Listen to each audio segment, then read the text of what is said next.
I woke up this morning, I got my tires rotated, I got my car aligned, I drove back home and I opened the first video I saw from Penguin Z0, Moist Critical, aka Charlie. That's what we'll call him because I think that's his real name. You calm the f down! There's a missing point! Charlie was talking about YouTube's CEO and how he aligns more now with AI than he previously stated or the policies may have indicated. And this is important for the motorcycle community too.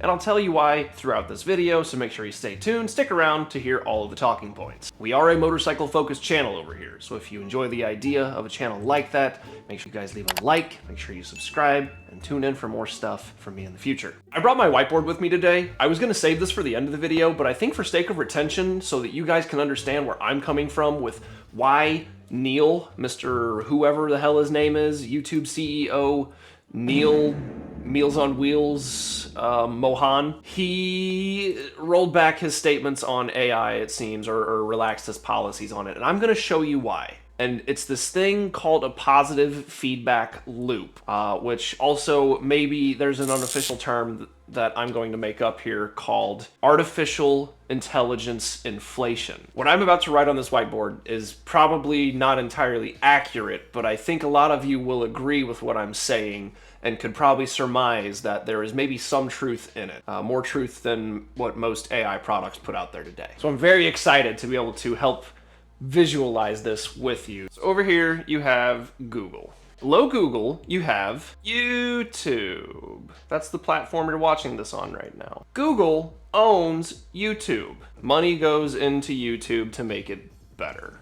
And then way over here, you have Gemini. Gemini is Google's AI. YouTube gets money from Google when advertisers spend money with Google to show their ads in mid-roll credits for YouTube videos. That's how people make money on YouTube, like me. It's one of the many ways, but it's like the main way that I think YouTube makes their money is advertiser revenue. So if you can create content that people want to watch on YouTube, advertisers will pay more money to be on YouTube, which in turn creates more money for creators, but also puts money back in Google's pocket. Google gets paid. Something gas fees and energy and electric bills. But something must be outweighing whatever the cost is to keep YouTube up and running because money's going back to Google and YouTube still exists. So much so that at this point, Google has enough free time to create Gemini. So they put money into Gemini. So now we have money going here to Gemini, and from Gemini, we can create videos. So the thing that I'm trying to get at here really is that Google owns YouTube. People are posting AI videos on YouTube. Google also owns an AI video image generator. That's Gemini. So here's what I'm really trying to hammer home and get at with all of this. Google owns YouTube. Google gets paid by advertisers to be on YouTube. They then take that YouTube ad revenue from here and put some of it back into Google, so much so that they had enough free time to create an AI generative software called Gemini. Gemini can make videos. It can make false videos that seem real, that make people click on them and get views. Companies pay to be on YouTube with ad revenue here and here. So more money gets put into Gemini. Videos get put on YouTube. Ad revenue, Gemini, YouTube, it goes back to Google. In turn, people see other people making money on YouTube. How can I make money on YouTube? Well, it's very simple. Just buy Gemini. So now the money is going back to Google. I don't like where this is going. For their AI services. They're getting money sent back to them now. And as this money goes back and people buy Gemini, they make more AI slop. And then that money goes back into YouTube because people are posting from Gemini to YouTube and making videos. And then ad revenue increases because more videos from Gemini are being posted. So more money goes back into Google and they can turn up the advertising dials to advertise more about Gemini. You can use to make money on YouTube by posting videos using Gemini. And ad revenue pays out more, it goes back to Google. Stop! You can see where I'm going with this. There is like an inflationary effect happening via a positive feedback loop where this just continues happening and this market is overstated because one company is double dipping and reporting and probably, or possibly, I don't want to say probably, I don't want to speak in any certainties, but possibly cooking the books in a way that gives them tons of leverage to continue investing in this, hooking you further, deeper, and deeper into believing this false reality that AI content is real. I'm sure there's a way that someone could chart that out way better than I ever could, and probably talk through it with a lot more cohesion and better words. But what I'm getting at is, at a certain point, where do we draw the line? So this is a big headline from a website called Dexerto.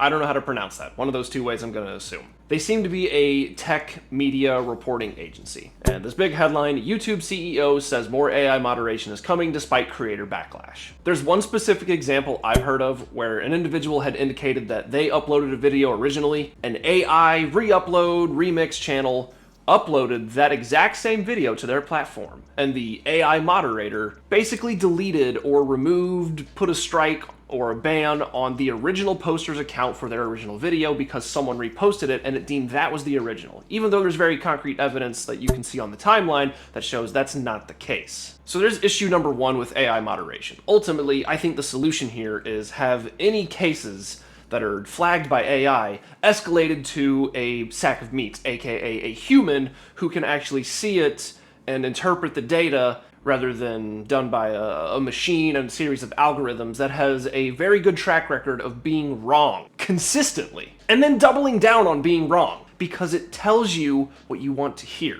which we can't fault it, it was designed that way. So it was recently, I think, that YouTube came out with like more rules and regulations talking about how AI content is going to be more strictly moderated and scrutinized under a microscope so that it's not taking over from actual people who are creating content and investing their time rather than just writing a 10-line prompt, hitting generate, and then copy pasting into a video editor and exporting with some music over it and calling it a day. Genius Neil, said AI will open the door for a new class of creators. And Charlie mentioned in his video where Neil was talking about taking YouTube back to the glory days, back whenever it was fresh and new and everyone was a pioneer creating jolly good, fresh content. And if Neil is delusional enough to think that AI will give people access to create tools that will make it somehow feel and or replicate the sensation that early YouTube delivered, you're sorely mistaken. YouTube was the Wild West of uploading videos. I don't think anyone ever thought we'd be at this point that we're at today, but here we are. Here's me talking to you, talking about AI taking my job, my hobby, and ruining it. Which is where I'm going next. I want to focus on how AI slop and various other AI-generated content really hurts certain industries and creators, not just in the motorcycle space like me. I'm sure this applies across the board for numerous niches, not just mine, but just to show you a few examples.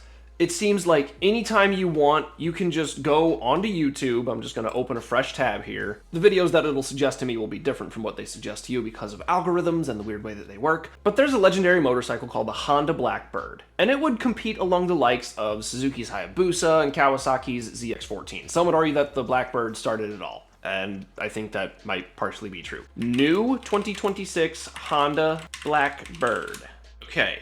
So herein lies the issue with AI slop and this generated content that's just fabricated, made up, not real. This video at the top of this search has 16,000 views for a 2026 Honda CBR 1300XX Super Blackbird is officially launched. And they do these buzzwords like official and all that to make you think that it's real. And then you click on the video and it almost looks convincing enough, but it's just got that like tinge of AI splashed into it where you can tell something's just kind of off. So we'll continue through this video and I'll take a screen grab of all these parts that I'm referencing and just throw them on the screen. Here's the first detail that jumps out to me, and I can spot this because I've been around motorcycles long enough to know what's real and what's not and what's fake and what isn't. For the most part, sometimes even I get tricked. I'm not perfect. But the first thing that I see is a silver front wheel and a black rear wheel. Also, our chain appears to just be a rubber band. It's just made of elastic and there are no links in it. It is just one continuous piece of flexible metal. A set of amazing no-name brake calipers. Upside down fork, that looks legitimate. The kickstand looks real. But then these rotors start doing some weird things when shadows and consistency start coming into play. Like some of these holes don't really line up and they're not consistent. Some are huge, some are small. So I know this is fake, is what I'm getting at. But videos like this give false hope and lies and misinformation.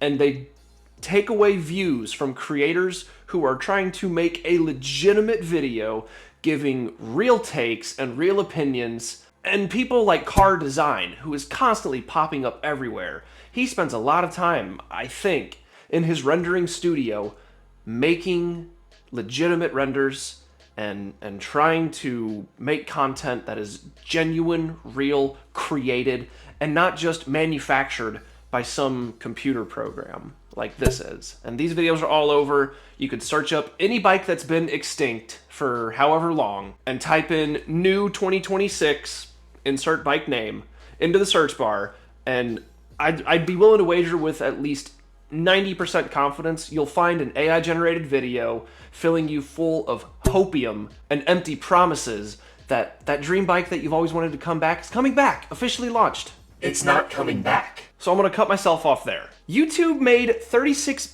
billion in ad revenue. That's billion with a B. It's no wonder Mohan, Neil, Epic Mealtime Meals on Wheels Neil, Mohan, said that AI will open the door for a new class of creators. Yeah, it's gonna open the floodgates for AI slop. Every other video you're gonna come across, you're gonna be wondering, is this legitimate? And I almost wonder if it's going to discredit YouTube and a new platform will maybe be able to step up. I doubt it. YouTube's a giant, Google's a giant, and as long as they have control over the advertising dial and how far they can turn it up to reach you, I guess we'll never know until it happens. So it'll be interesting to see how this plays out. I'm very curious to know your guys' thoughts. If you found this video helpful, polarizing, thought-provoking, let's talk about it in the comments. Make sure you leave a like. Make sure you hit that subscribe button. And I just remembered this as I'm editing this video. Sorry for the change in audio sound. I do want to make note, I use AI as a tool, as a resource. I try to fact check it, but I use it mostly to write my scripts and kind of hone what I want my videos to sound like. I didn't use it for this one, ironically, but for a lot of my review motorcycle videos, I use it to write my scripts and just get a good workflow so that I can get through them quickly and efficiently. I'm not saying that all AI use is bad, but this AI use I don't think is great. So just wanted to sneak that in here before the end. Thanks for watching. Have a great week. Ride safe.